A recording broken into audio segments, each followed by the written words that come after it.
بسم اللہ الرحمن الرحیم۔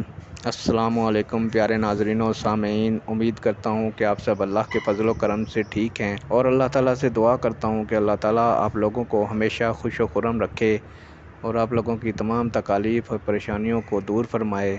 بڑھتے ہیں ویڈیو کی جانب۔ صحیح بخاری شریف جلد نمبر 1 باب نمبر 11۔ امید کروں گا کہ دوستو یہ آپ کو ویڈیو پسند آئے گی اور آپ اس کو شیئر کریں گے، چینل کو سبسکرائب کریں گے اور ویڈیو کو لائک کریں گے۔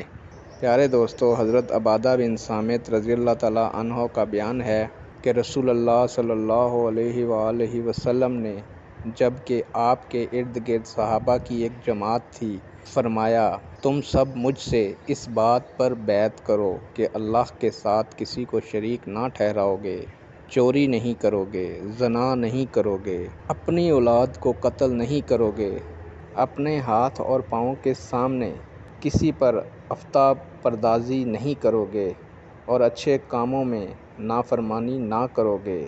پھر جو کوئی تم میں سے یہ عہد پورا کرے گا اس کا ثواب اللہ کے ذمہ ہے، اور جو کوئی ان گناہوں میں سے کچھ کر بیٹھے اور اسے دنیا میں اس کی سزا مل جائے تو اس کا گناہ اتر جائے گا، اور جو کوئی ان جرائم میں سے کسی کا ارتکاب کرے پھر اللہ نے دنیا میں اس کی پردہ پوشی فرمائی تو وہ اللہ کے حوالے ہے کہ چاہے تو قیامت کے دن اسے سزا دے یا معاف کر دے۔ ہم نے ان سب شرطوں پر رسول اللہ صلی اللہ علیہ وآلہ وسلم سے بیعت کر لی۔ پیارے دوستو، یہ بیعت اسلام ہے۔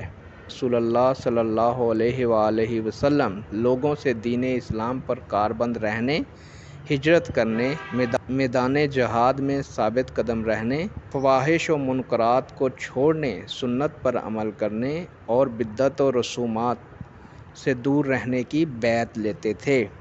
امید کرتا ہوں کہ یہ ویڈیو آپ کے علم میں اضافے کا باعث بنے گی اور آپ اس ویڈیو کو دیکھنے، سننے، سمجھنے کے بعد دوسروں تک پہنچائیں گے۔ نیک دعاؤں کے ساتھ آپ سے اجازت چاہوں گا۔ اللہ تعالیٰ آپ لوگوں کا حامی و ناصر ہو۔ اللہ حافظ۔